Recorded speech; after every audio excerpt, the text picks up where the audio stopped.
Hello बच्चों, कैसे हो आप लोग। उम्मीद है कि आप लोग अच्छे होंगे और घर में रह के अपनी पढ़ाई अच्छे से पूरे कर रहे होंगे। तो आज मैं एक बार फिर से आप लोगों का चैप्टर 1 सामाजिक एवं राजनीतिक जीवन जो हम लोग का बुक है क्लास 6 का, उसमें चैप्टर 1 को हम लोग कर रहे थे। तो उसका 3 पार्ट ऑलरेडी हम लोग कर चुके हैं, क्योंकि चैप्टर बहुत बड़ा होता है तो एक ही वीडियो में एक ही क्लास में पूरा कंप्लीट कर पाना संभव नहीं हो पाता है, क्योंकि फिर टॉपिक हमें समझ में भी तो आनी चाहिए। तो इस वजह से मैं इसको कई भागों में बताई हूँ। तो यह न सिर्फ 6 के बच्चे के लिए बल्कि जो कम्पिटिटिव एग्ज़ाम की तैयारी करते हैं उनके लिए भी हेल्पफुल होगा, खासकर जो बिहार से रिलेटेड है। जैसे बिहार टीईटी हो गया, बिहार का जो एग्ज़ाम हो गया, उसमें बहुत ज़्यादा हेल्प पहुंचा सकता है।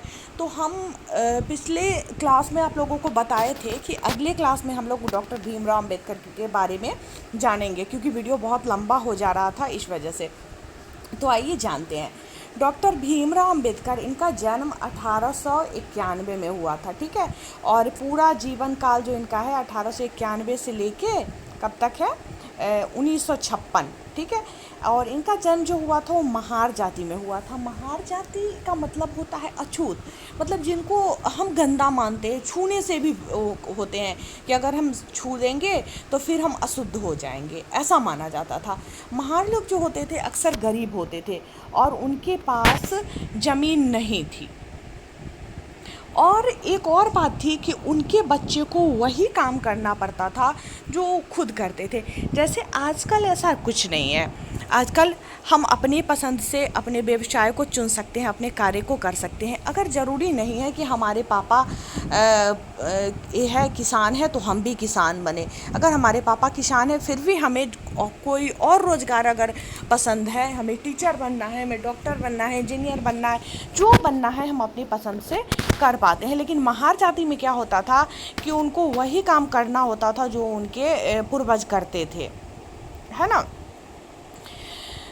और उनको गांव से बाहर रहना पड़ता था, मतलब इतना अछूत उन लोगों को माना जाता था कि गांव में भी नहीं रहना है, गांव में प्रवेश करना भी नहीं है। गांव से बाहर रहते थे वो लोग और गांव के अंदर आने की इजाज़त इन लोगों को नहीं थी। और सबसे बड़ी बात कि डॉक्टर भीमराव अंबेडकर अपनी जाति के पहले व्यक्ति थे, वो अपनी जाति के, महार जाति के पहले व्यक्ति थे जिन्होंने अपने कॉलेज की पढ़ाई पूरी की और वकील बनने के लिए चले गए इंग्लैंड। उन्होंने दलित वर्ग के लोगों को अपने बच्चों को स्कूल कॉलेज भेजने के लिए प्रोत्साहित किया और अलग अलग तरह की सरकारी नौकरी करने को कहा ताकि वे जाति व्यवस्था से बाहर निकल सके। और वे अपने जाति के जो महार जाति के लोग थे उनको प्रोत्साहित किया, दलित वर्ग के लोगों को, कि वे अपने अपने बच्चों को स्कूल कॉलेज भेजें और अलग अलग क्षेत्र में नौकरी के लिए भेजें ताकि वो जाति व्यवस्था से बाहर निकल पाए। दलितों को मंदिर में प्रवेश के लिए प्रयास किए जा रहे थे, डॉक्टर अंबेडकर ने उसका भी नेतृत्व किया। उनका मानना था कि दलितों को जाति प्रथा के खिलाफ अवश्य लड़ना चाहिए। और डॉक्टर भीमराव अंबेडकर का ऐसा मानना था कि दलितों को जाति प्रथा के खिलाफ अवश्य लड़ना चाहिए और ऐसा समाज बनाने के लिए प्रयास करना चाहिए जिसमें सबकी इज्जत हो, मतलब किसी को छोटा बड़ा न समझा जाए, गरीब अमीर जाति के आधार पर, इन सब चीज़ों के आधार पर किसी के साथ भेदभाव न हो। लंबे समय से दलित लोगों को शिक्षा, स्वास्थ्य एवं धार्मिक क्रियाकलापों से वंचित रखा गया था। और ऐसा था कि काफ़ी लंबे समय से जो दलित होते थे उन दलित लोगों को शिक्षा से, स्वास्थ्य से और धार्मिक क्रियाकलापों से वंचित रखा गया था। यहाँ तक कि उन्हें सार्वजनिक मंदिरों में घुसने तक नहीं दिया जाता था। जो मंदिर थे, जो सार्वजनिक मंदिर थे, उस मंदिर में उनको घुसने तक नहीं दिया जाता था। महात्मा गांधी, डॉक्टर अंबेडकर, ज्योतिबा फुले, ये सब महापुरुषों ने जोर देकर कहा कि यह प्रथा जो है अमानवीय है।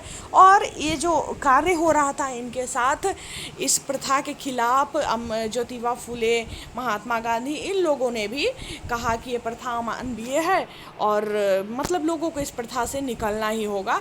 न्याय तभी प्राप्त हो सकता है जब सबके साथ बराबर का व्यवहार हो, किसी के साथ भेदभाव न हो। स्वतंत्र भारत में एक लोकतांत्रिक समाज की कल्पना की गई जो संविधान की प्रस्तावना से स्पष्ट दिखता है। और अगर हम संविधान की प्रस्तावना को देखेंगे तो यह स्पष्ट होता है कि लोकतांत्रिक समाज की कल्पना कैसे इसमें की गई है। देखिए, आइए हम लोग प्रस्तावना को भी देख लेते हैं। हम भारत के लोग भारत को एक संपूर्ण प्रभुत्व संपन्न समाजवादी पंथ निरपेक्ष लोकतंत्रात्मक गणराज्य बनाने के लिए तथा उसके समस्त नागरिकों को सामाजिक आर्थिक और राजनीतिक न्याय विचार अभिव्यक्ति विश्वास धर्म और उपासना की स्वतंत्रता प्रतिष्ठा और अवसर की क्षमता प्राप्त करने के लिए तथा उन सब में व्यक्ति की गरिमा और राष्ट्र की एकता और अखंडता सुनिश्चित करने वाली बंधुता बढ़ाने के लिए दृढ़ संकल्प होकर अपनी इस संविधान सभा में आज तारीख 26 नवंबर 1949 ईस्वी मिति मार्गशीर्ष शुक्ल सप्तमी संवत 2006 विक्रमी को एतद द्वारा इस संविधान को अंगीकृत अधिनियमित और आत्मर्पित करते हैं। इसके बाद एक लास्ट में कविता है बहुत अच्छा, लहू का रंग एक है, लहू का रंग एक है, अमीर क्या गरीब क्या, बने हैं एक खाक से तो दूर क्या करीब क्या, वही है तन वही है जान कब तलक छुपाओगे, वही है तन वही है जान कब तलक छिपाओगे, पहन के रेशमी लिबास तुम बदल न जाओगे, सही है एक जाति हम सवर्ण क्या अवर्ण क्या, सभी है एक जाति हम सवर्ण क्या अवर्ण क्या, लहू का रंग एक है अमीर क्या गरीब क्या, जी एक है तो फिर न क्यों दिलों का दर्द बांट ले, जिगर का दर्द बांट ले, लबों का प्यार बांट ले, खता है हम सब समाज की भले बुरे नसीब क्या, लहू का रंग एक है अमीर क्या गरीब का क्या, कोई जने है मर्द तो कोई जनी है औरतें, शरीर में भले हो फर्क रूह सबकी एक है जो हम सभी विषमता की लकीर क्या, लहू क्या रंग एक है अमीर क्या गरीब क्या। मतलब ये कविता कह रहा है कि जो खून का रंग जो होता है, लहू का रंग, वो तो सबका एक जैसा है, उसमें गरीब क्या और अमीर क्या, एक ही खाक से तो सब बने हुए हैं, तो फिर दूर क्या करीब क्या, वही है तन, जैसा आपका तन है वैसा ही कोई अगर किसी और जाति में जन्म लिया है उसका भी तन है, उसका भी मन है। क्या रेशमी लिबास पहनने से महंगे कपड़े पहन लेने से हम बदल सकते हैं? नहीं, हम सभी एक ही जाति के, हम सब मनुष्य हैं, सभी एक ही जाति के, उसमें सवर्ण क्या अवर्ण क्या और गरीब क्या अमीर क्या, जी एक है। अगर सबका दिल एक है तो क्यों ना हम दिलों के दर्द को बांट ले, और सिर्फ प्यार ही तो बांटना है। ये जो खता है, जो बनाया गया है जाति व्यवस्था, ये समाज का है। एक कोई जन्म से कोई जाति नहीं होता है कि हाँ वो उस जाति का है, सब एक मनुष्य जन्म लेते हैं, सबका खून एक जैसा होता है।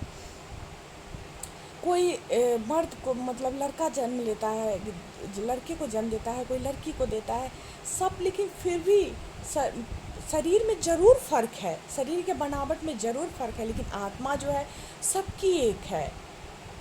ठीक है, तो फिर जब सब कुछ एक ही है तो इतना विषमता की लकीर क्यों? ठीक है, बहुत अच्छी कविता है। तो ये चैप्टर जो हम लोगों का था सामाजिक आर्थिक और राजनीतिक जीवन में विविधता की समझ, बुक था सामाजिक आर्थिक एवं राजनीतिक जीवन, जिसमें चैप्टर 1 विविधता की समझ, इसको हम लोग कंप्लीट कर लिए। अब हम लोग अगले क्लास में अगले चैप्टर को पढ़ेंगे।